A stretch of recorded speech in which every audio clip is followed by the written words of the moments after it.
If you're watching this video, obviously you're here to fix a problem that you have with your Toro or Homelite multi-purpose weed eater or whatever attachment you have at that time. So here I have mine, and as you can see here, there is fuel and oil all over the tank and all over the unit, and basically what's happened is the tank has cracked and is leaking fuel all over the place.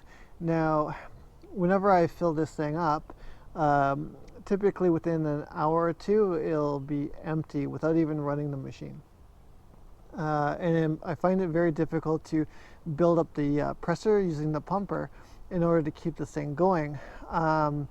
And if I do get it going, I have to hold it in a specific position so it doesn't stall out because it runs out of fuel. So I'm here now going to fix this problem once and for all. And then, yeah, I'm going to show you how to do it. So as you can see here, I have my new tank. I got this off of Amazon. And yeah, we're just going to just swap these two. So what you're going to need to do this, well, first off is we're going to clean it using a degreaser. And the other thing we're going to need is a T25 torque. So this will remove the torque bolts that hold the tank on.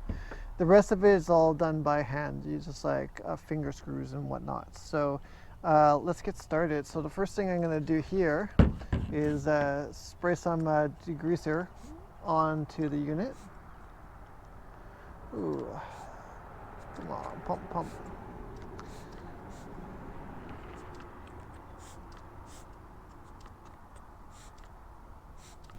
So now once I have that, I'm going to take a brush and just agitate it. So the whole reason why I'm cleaning it first is because I don't want to get dirty, and it just makes it easier to see things.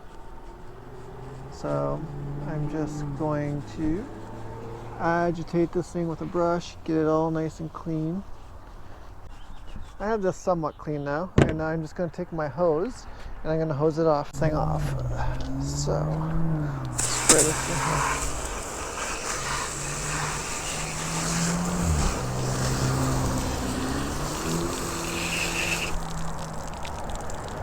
So of course, once I've removed the tank, I will be cleaning it a little bit more, a little bit better than what I have done.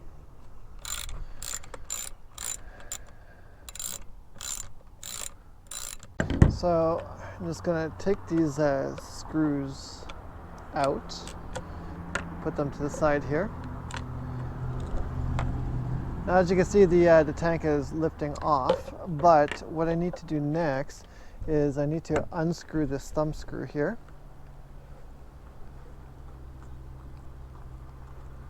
And remove this cover so I can get access to the hoses.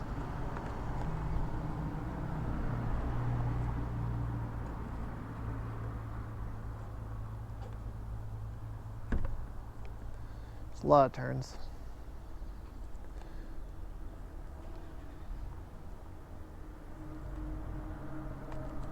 Okay, so now that I have that off, now you can see here the two hoses.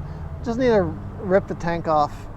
So we're just gonna pull it off. Oops, there we go, 1 and 2. So as you can see, there's a short one and a long one. The long one goes to the pumper, the short one goes to the carburetor. Okay, so you can see that, it's really gross. Toss that away. Okay, so now that I have the tank off, I'm going to clean up all this gunk here to make it all nice and clean. So again, I'm going to spray it with my degreaser. And then I'm just going to let it do its magic and penetrate all the grime in there. Okay, so after waiting about a minute, we're now going to agitate. Just get your brush in there and scrub it, get it all nice and clean.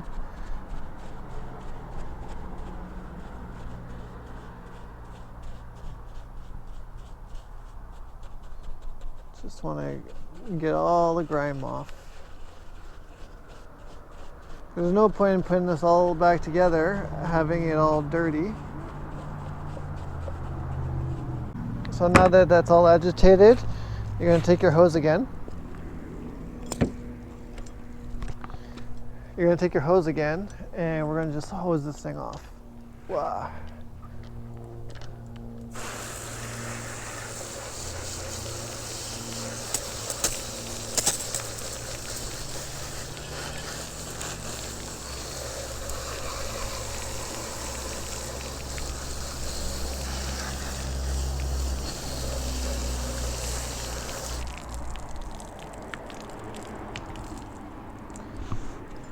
Okay, perfect. Okay, get all the water out. There we go. As you can see now, it's all nice and clean. We take our new tank and we're going to connect the long hose to the pumper. So, okay, so being that everything is wet, you may need a pair of grips in order for you to do this part here. So, let's grab this.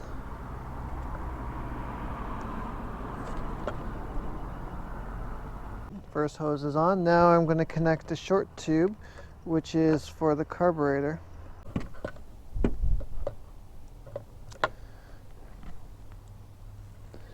Okay, so once you have both hoses on, now you want to reapply your Torx.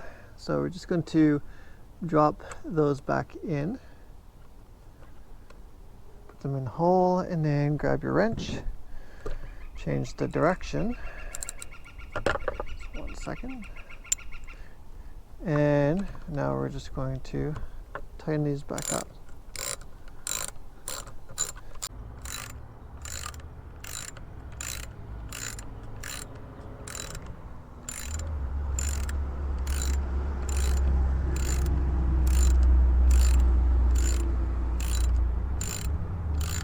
Okay, so once you have the tank all bolted up, now we're going to put the cover back on for the carburetor. Turn this around and drop it on like so. Now you'll see that, yeah, you'll have a whole bunch of water everywhere, but don't worry about that. It's not going to harm anything. Once we get this thing started up and warmed up, it will just evaporate all the water. But at this point now, if you want to clean the rest of your device, if you haven't done so already, you can go ahead and spray some more degreaser on and just clean the rest of it off. Okay, now we're ready to add the gas to the gas tank. So we're just going to unscrew the lid.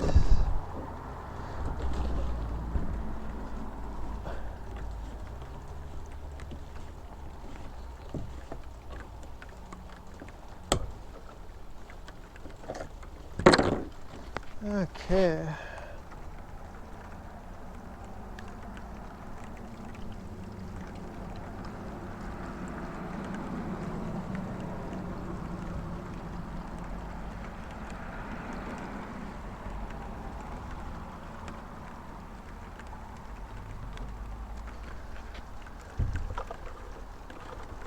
Okay, so now we have the tank all filled up. Now we're going to prime it and get it ready for starting. So now that we have the tank all filled up, I'm going to put an attachment onto this thing so that it doesn't over rev when I start it.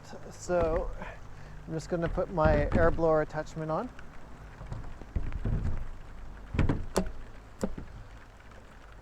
Tighten that up.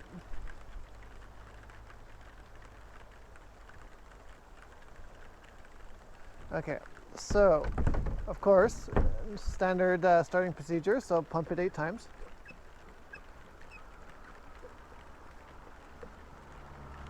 Oof, I haven't had that much pressure for a long time.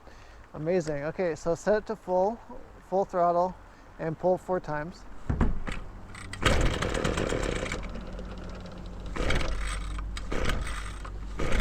Okay, set it to half. And now, start it.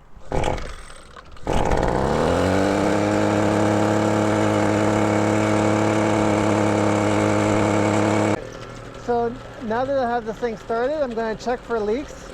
I can see it's raining here pretty badly, so yeah, so of course you'll see a lot of water everywhere. Okay, so of course it wasn't warmed up enough and installed. But anyways, what I'll do is I'll get it warmed up, and then I'll then test it by maneuvering it all over the place and see if it can stay going, which it should.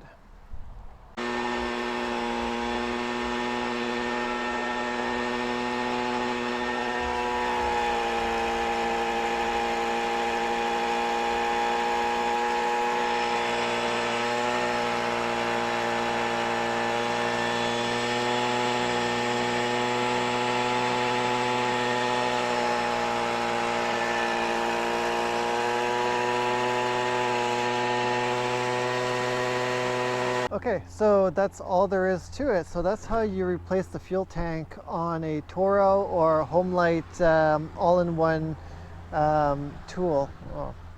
So yeah, I hope you've enjoyed this video. Hopefully it helps you and gives you the confidence to repair your own tools instead of going out and buying a new one. If you have any questions, just leave some questions in the comments, and I'll get back and I'll answer them as best as I can. Okay, have a good one.